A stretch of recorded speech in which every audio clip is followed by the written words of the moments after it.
Hello everyone, this is question and answer video number 7.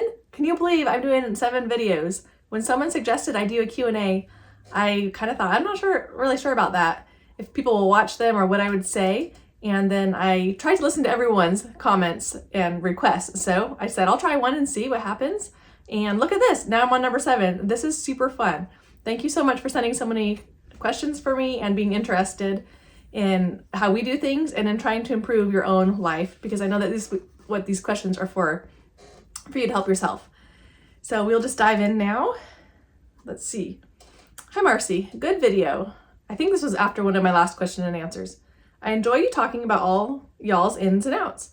I just wondered how you would feel, really feel, if one of your children didn't want to go to college. Because college isn't for everyone, and I personally think college is a major ripoff. Even though I went as a nurse, I had to have ridiculous classes that I never ever used while in my nursing career. My mom was a nurse also, and she always said it's sad how much time was wasted on nonsense classes. So much money wasted really, but that's the way it was and always going to be.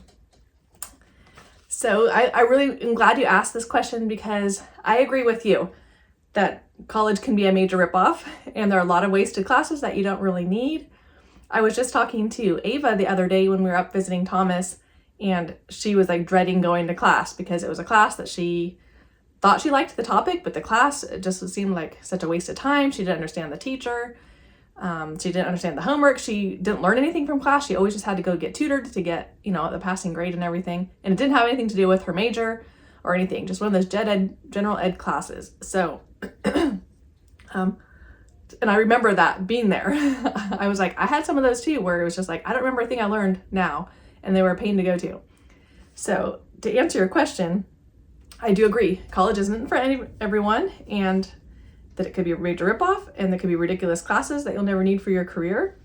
So my feelings, I really don't care if my kids don't go to college. I think secretly I'd be happy if some of them didn't go to college and became more like entrepreneurs like myself, or go straight into a trade, like becoming a carpenter, or, like even a plumber, roofer, anything like that. Work straight for the power company, anything. There was a friend I had one time that went straight into, I think he worked for the electrical company in the city when he was 18, and he was able to retire at 48 with like awesome benefits. Just worked the 30 years, provided for his family at 48, was just an awesome grandpa, and he just served everybody, just always cutting people's trees down and doing their yard work, things like that, like in emergency situations or helping the needy. Anyway, so I'm totally fine with them doing those kinds of things. I have listened to a lot of podcasts since I'm a homeschooler. I listen to some like unschooling podcasts, some about the college debt situation, that kids are graduating with $100,000 or $200,000 worth of debt, and then not even really getting a career out of it. A security, they might still have to work their way up from like the bottom of a rung of a ladder. So some of those podcasts suggest like going straight into a career that that you're going to love, like from high school, or going to like trade schools like cosmetology school, starting their own businesses, doing things like athletic training, doing a lot of things like digitally, either selling digital products or getting people to coach or help through online or through the city or whatever. I don't know. So I am with you on that I think I'm getting a little bit leery of college also. I did a 4-year degree. I don't feel like it's totally helped me. Obviously, I didn't know what to do with my degree or how to get a job. The classes I remember are the ones that were easy for me, that are already natural, that I wanted to take anyway. Maybe like the parenting, the infant development, the things that I was going to go into with my life. So the ones that I had no need for, obviously just like went over my head. So, and you say it's the way it's always going to be. And I hope, there's so many of us homeschoolers and unschoolers and people realizing the student debt that kids have to go to in college, that we can change that it doesn't always have to be where we have to take classes that don't go with our major. There's so much wasted time, like you said, taking biology, if that's just not even in your field at all. And so I'm hoping somehow we can change it. There's gonna be something else I was gonna say. Oh, of course, college is definitely needed for the professional degrees, to be a doctor and a lawyer. And those people who want to go into it, like that'd be great, go into it. But I wish there was a way to weed out, like if you're an accountant, maybe you don't need so many history of civilization classes or something, but just focus on your major classes that are going to go to help you be an accountant or something. So I am totally fine with my kids not going to college. I think I sometimes talk about my kids going to college because people are afraid that even though I went to college, since like I'm like now poor, divorced, have all these kids, like a menace to society, and so they're thinking like we're just going to live off the government the rest of our lives. And I feel like some of my viewers are feeling responsible, like, oh, I should help this lady with all these kids. She doesn't have a way to provide for herself. Now I have to help her kids. Her kids are just going to live off of people. So I think if I tell them they're going to college, they're getting good grades, they're getting scholarships, they have good jobs, I have to kind of say they're doing fine. And I'm thinking maybe I overemphasize that to help calm other people's fears that I'm not training them to just slack around and go out, live off the government or family support or anything like that. So I'm hoping, obviously they get a good job no matter what they do, whether they go to college or whether they just go straight into a trade. I hope they just love their life and that it's very fulfilling and it provides for their needs and their family needs, whether it's a huge amount or just an average amount. Like, I'm totally fine. I just want my kids to be happy, because I know people who have gone into the medical degree and not even ever liked being a doctor, but they put forth so many years, 10 years worth of getting an MD, maybe a PhD, a residency, maybe a fellowship after that, and they don't even like their job. They just did it because they thought it'd provide for their family or it was expected of them or something like that. So I just want them to be happy. And I know, you can, if you love and are passionate about your work and your life's work, then it'll start to provide for your family and you'll just be happier and satisfied with life. Also, do you think your kids could get used to butchering the chickens? LOL, for mercy's sakes, that was the one thing I hated growing up, is butchering day, which was Thursdays. It sure wasn't because I loved the chickens as pets either. Your babies all seem to love their chickens as pets. Can't wait for your next video. You're doing very well. Thank you. Thank you. So I think my kids could get used to butchering chickens because they all want to eat healthy. And they all really want to provide for our, eat our own food that we've grown. So many times they've been like, Mom, let's make this meal completely what we've grown ourselves. And it's hard if we don't have meat. So they've talked several times about having like Thanksgiving dinner completely ourselves, like by raising our own turkeys. And otherwise our meals are vegetarian. Like when we had our cow, we could make a lot of our own food because we could make our own cheese and butter and yogurt and eat our own food that way. So I think it would be great to have meat birds, and I think that they would be fine as long as they still got their pet birds with the eggs, and they try to get some decorative kinds, like they really want silkies. The sapphire gems are kind of pretty. So as long as they still had their pet birds, and we had like a whole area maybe fenced off just for our meat birds, just to fatten them up. We got them for 8 weeks. They probably hardly notice them. They just know this is their dinner. So I think they could get used to butchering them, but of course just not their pet birds. And then another chicken question. How do you keep the chickens out of your garden? Have you ever heard of a wattle fence? They're easy to make if you would have need of one. I have heard of a wattle fence. I think they're really pretty, and I think I would love to make one. So thanks for the suggestion, because I haven't thought about that in a long time. The ones I've seen are really short, so I think our chickens would still be able to fly over them. We have clipped their wings, but when you get a lot of chickens, you're clipping them over and over, like every 2 weeks. Somehow they still fly. We've had some pretty high flyers. So how do we keep them out of the garden? So this is hard. They go down there. Their favorite thing is the mulch. So if we plant our plants and we put mulch all over them, then they're like, oh, mulch. And they just want to dig it up. They just see it as an invitation to move the mulch and see what's under there. So you can put it back up on it and they'll be like, oh, mulch, move the mulch and see what's under there. That's just their thing. So they haven't really bothered with the plants themselves. Maybe every once in a while, towards the end of summer, they'll start eating some of the tomatoes. You like jump up and catch like the cherry tomatoes and stuff. They've never really bothered with cucumbers, squash. Yeah, watermelon. They haven't really bothered with much. Maybe a few watermelon or pumpkins. I think they have. So it has been difficult. The one nice thing about our yard is with so much acreage, they might go down to the garden and like scratch around a bit, but then move on It's not like the only thing in our yard, and it's so far away from the house. So they don't go down there a whole lot, but it does drive me crazy that they move the mulch because I like my garden to look really pretty. So I'm like always putting the mulch back on. So that is hard. Mostly we shoo them out. Like we're trying to just be outside all day and we're like, chickens in the garden. And someone will run down there with long sticks and just like shoo them out. Is how we keep them out, especially like right when we planted like the pea seeds, because they might eat some of the peas. But we haven't had too much trouble. Like I said, it's just moving the mulch or scratching around. I have more trouble with my flowers.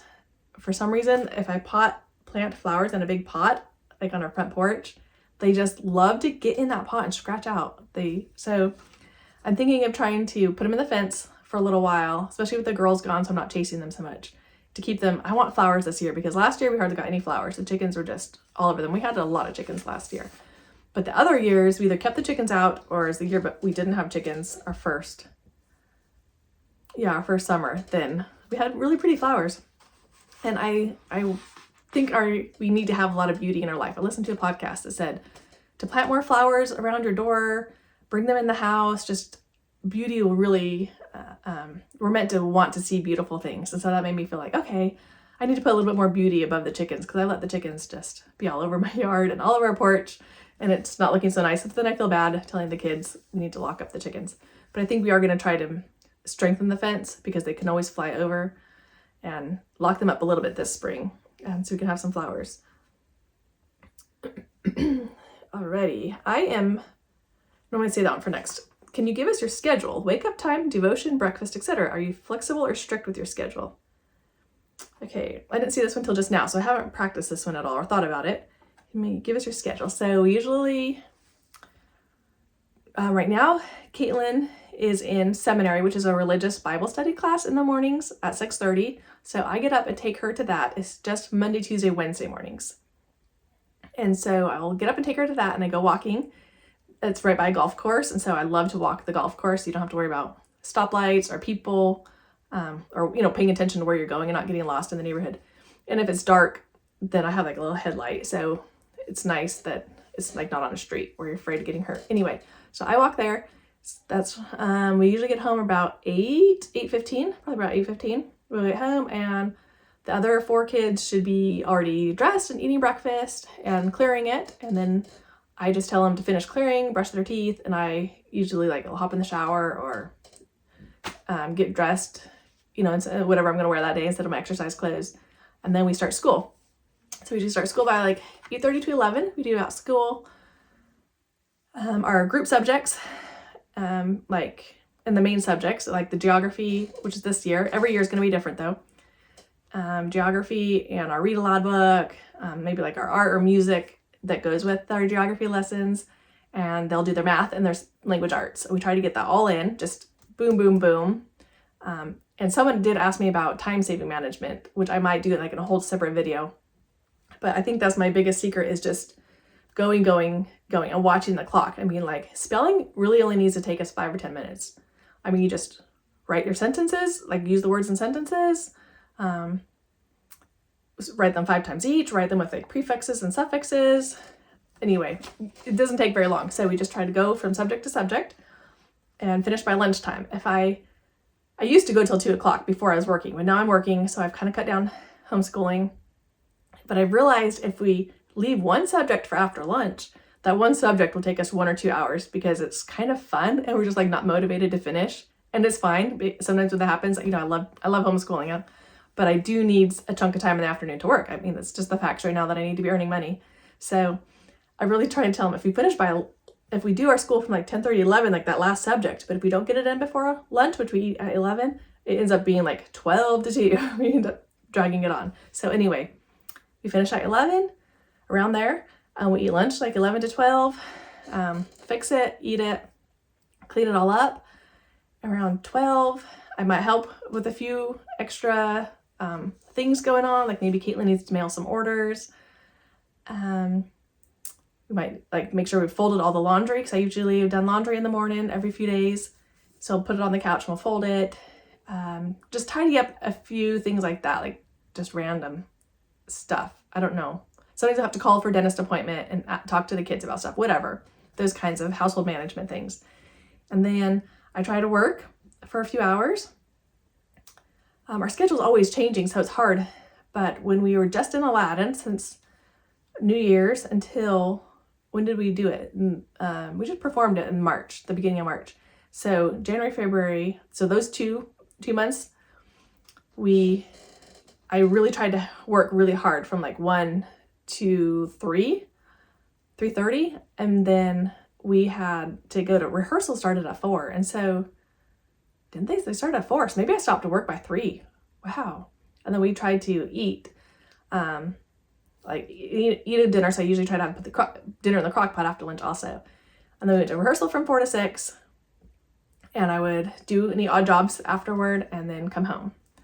And sometimes we'd have popcorn for a snack. We do our scripture study as a family and talk about our day, tidy up. I don't know, it seems like it's wasted time. It's a little bit too early for bed, but I wasn't quite getting much. I couldn't just go work either. So just some family hangout time and then start putting the kids to bed around 8:30. Tilly goes to bed around 8:30 and she wakes up around 7:30.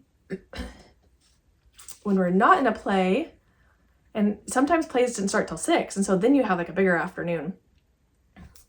So moving the plays up is kind of hard because I don't have much work time, but hopefully that gives you enough of a schedule. I'm trying to think if they wanted like the whole school schedule or just that, but usually we just do school in the morning, then have some playtime. If the kids are fighting or just not really in their groove when it's time for me to work, then I just have them go do an hour of quiet time, and they can read a book or draw, play the piano, like more personal time than quiet time. They can play the piano, they can sew, crochet, listen to an audiobook, just do something, by themselves. So I know that they're not going to be, they're not going to be interrupting me or talking or anything, arguing or anything.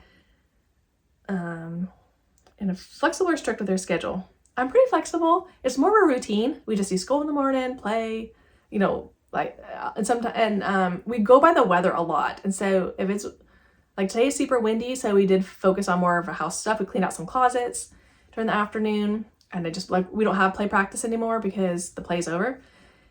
So we cleaned out some closets. It's so nice to have the whole afternoon and evening. And I've been working some, helping Caitlin mail some orders.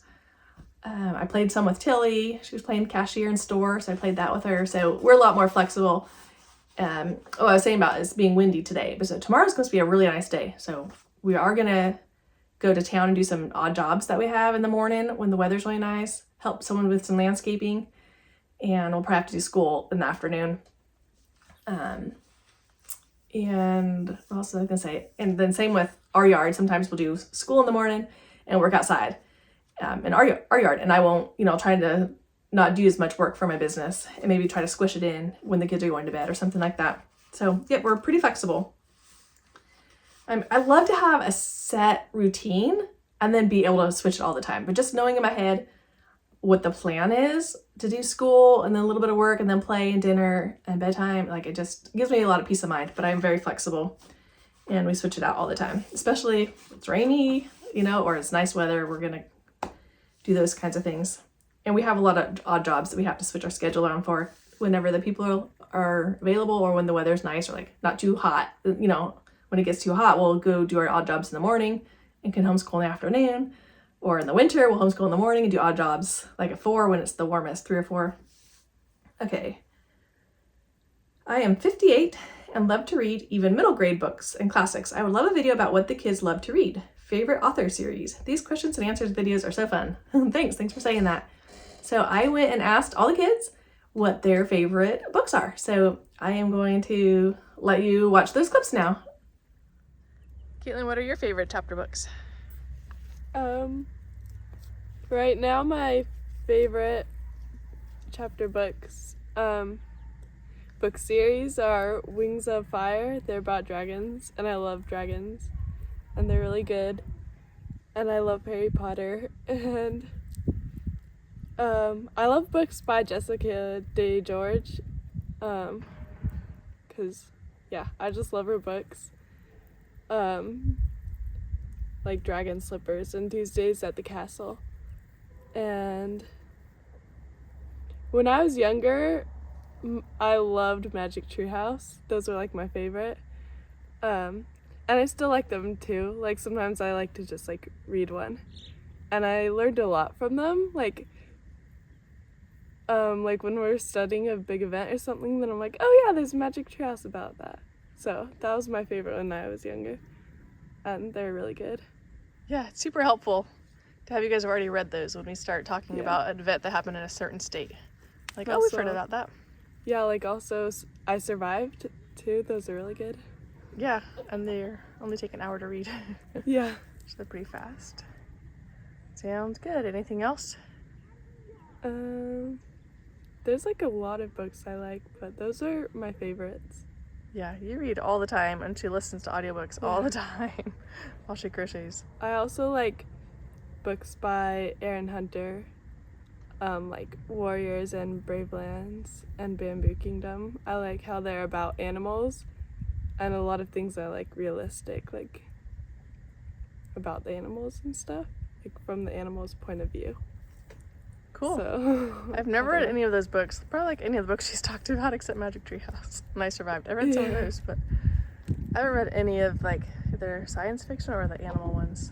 What is it called? Animal fiction? I guess. Oh, and Brandon Mull. He's one of my favorite authors too. I love his books. Cool. Good. Thanks so much. You're welcome. McKenna, what are your favorite books? I like the Wings of Fire series by Tui T. Sutherland, and I like the books by Jessica Day George, like Tuesdays in the Castle and stuff. And I like mostly books about dragons. I love Hi, Caitlin. And magic, like Harry Potter. And I like Brandon Mull books. And I don't know how they all got into them because I don't like any dragon books or magic books. I like the little girl books like Tilly likes. I've always liked Betsy Tacy. I can read them over and over again, even as an adult. And the Little House series, especially the Rose series. Just like, I like regular life, I guess, like that. I mean, I can do like Princess Pigglewiggle, where it's like regular life, but with a little twist of magic. But anyway, sorry, go ahead. Yeah, I like those too. I do like little kid books and like ones about farms and stuff and real like historic books too.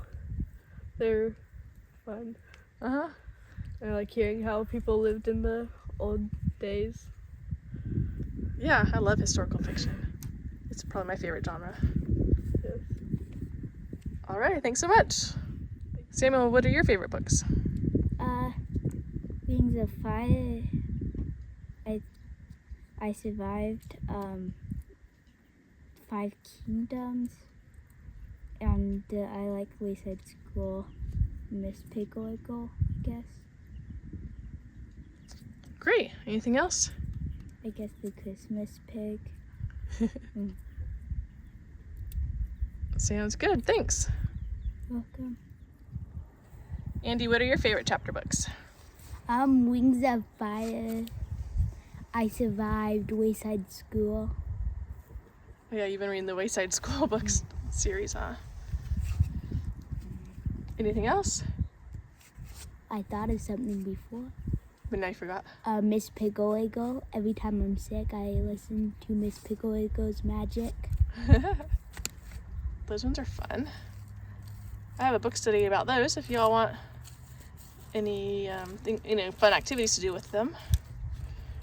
And reading Little Britches right now for a read aloud book. That's a really good little boy book.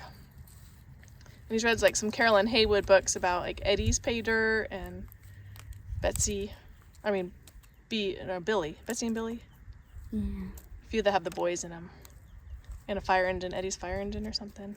Those are cute for like 5 and 6-year-old boys. You liked the I Survived in Magic Tree House for a while. I think that's about all I can think of for him for now, huh? Alrighty, thanks so much. Also, I like The Ichabod and Christmas Pig from J.K. Rowling. Alright. Tilly, what are your favorite chapter books? My favorite books are Miss Pigglewiggle The Boxcar Children, Betsy Tasty, Little House, Magic Tree House, and I Survived. Ooh, that's a good list. What are you reading right now? Little House in the Highlands. Little House in the Highlands. Yes. And I think that's like Laura Ingalls Wilder's grandma or great-grandma? Great Grandma. Or great-grandma? Okay. Yeah. I haven't read that in a really long time. Great. Anything else you want to add about your books? No. What were your favorite picture books? Or series? I'm not sure. Not sure. I'm trying to think which ones I liked. We have a few that aren't series, like Rattle Trap Cars, our favorite summer one. Oh yeah, I like the bear books. And the bear books like Bear Snores On or Bear Finds eggs. Finds Eggs. And Bear's Loose Tooth. Bear's Loose Tooth. Forget the author. And Carolyn Haywood is also a good children's author for chapter books. Real sweet, written in the 50s, I think, or 60s. Oh yeah, also one of my favorite picture books is Biscuit. Aw, Biscuit. You all learned to read with Biscuit books. Those were really cute. Alrighty, thanks so much. You're a great reader, huh? Thanks. I hope you enjoyed that video of the kids saying what their favorite books are. I'm going to do one of my own personal books that I love that are really inspirational, that have like changed my life. I'm going to do a whole video on that one, so I won't give my input. But I do like the Betsy Tasty series. Anything by Eleanor Estes is fantastic, like the Moffat families, the Ginger Pie and Pinkie Pie. If you look at my website, the things that I sell, then like all those are the ones that I really love to read to the kids or have them read. Anyway, I'm going to move on now. I have just 2 questions left. Someone wants to know my middle and high school curriculum that I use. So while we're on that subject, I brought a few things. So I'll start with history.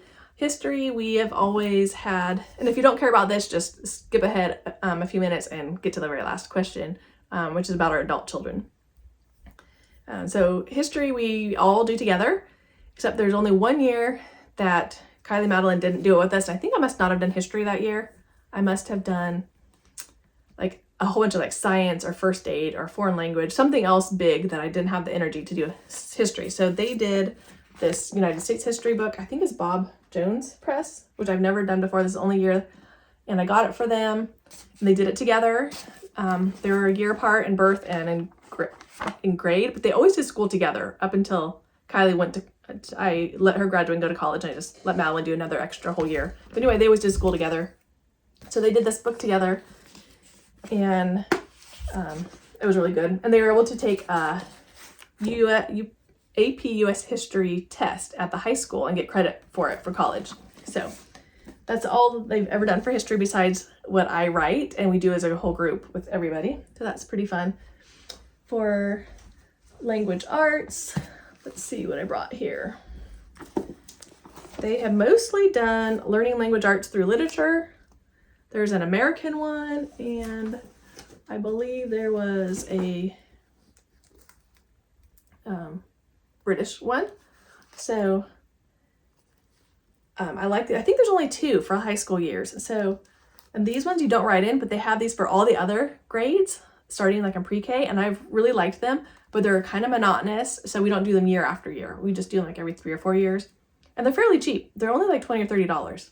So these are fairly cheap, and these ones you don't write in. So these are the only ones I have because the other ones the kids wrote in and we threw away. But it'll have vocabulary words and different books that you read with it. And I think you buy like these, which I got used, and we just kept them. Like there's a book of short stories and a book of poets. And some of the short stories they haven't cared for, and I'll let them skip over. The Old Man and the Sea, I think they just thought that was the boringest story. So that's what they do for language arts. And then the years that they don't do that one, I have like written our own books, like my own curriculum for them. Like I'll use, this is a grammar book I used in high school, which I really like. And here's another grammar book. And so I'll see what they need help with. Like there's essay writing, and then I'll just like write some like assignments that they need to do. It looks like I wrote it with my left hand, that I was like holding a baby probably. But I just write Post-its of things that they need to do that I think would be good for them, you know, which they need to work on. So I like that it can be very individual.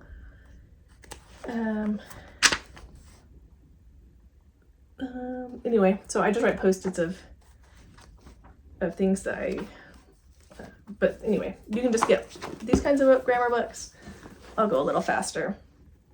I like Worldly Wise when they need help with vocabulary. So I'll have them do this like every few years. This is a 7th grade one, I think. So I think it might go up to high school. It's just a regular vocabulary book, you know, that has the words and the definitions, and then a lot of pages that you can do like that. And I think this child only did half of it, so I'm saving the other half. Oh, maybe she did like 2/3 of it. So I'm saving the end for another child who just wants to learn some more vocabulary. And there's some like stories to read in it too. These are very cheap. These are like $8 or $10. So I really like that. For math, they still do Math UC. So it's just a textbook like this. They watch the video. It's a digital video now. This used to be a DVD. And this is the one Caitlin is in. So they just work their way through that. So I think, oh, and then science. They do they do Apologia mostly. Let me find the book for it. These are heavy though. And someone gave us most all of the Apologia, so I've had to buy very little. Maybe like 1/3 of them I've had to buy. So for middle school, there are, I think, 2 books. There's a physical science one and a general science one. They're really good, very thorough. I love them. I love the guy who writes them. I like his style of writing and everything. So there's a textbook and also a student notebook where you write the answers to things. There's a lot of space to write, and there's a lot of there's a lot of experiments to do. So they'll have like places to write the answers for the experiments. So I really like Apologia. I think it's super thorough. So there's 2 for the middle school years, and then there's a whole bunch to choose from for the high school years. This one is advanced biology, or like anatomy and physiology, and it was really, really thorough. They can pass AP tests with taking these classes, so you don't have to take like an AP class at the high school or anything. There's like chemistry and physics, marine biology, advanced biology, which is like human anatomy. I think there's like an advanced chemistry and advanced physics, which could be like the AP classes. I'm sure I'm missing some, but we like those ones. So I think that's all for the middle school, high school. But if you have any general questions, then feel free to email me or sign up for a coaching call, because I'd love to help with curriculum. I hope I didn't go through that too fast or too slow. Now the last question is, what advice do you give your adult children regarding dating and marriage? My first thought was that I don't give them advice, I don't think, but I give them a lot of trust. So I just feel like by the time they are adults, they are off on their own.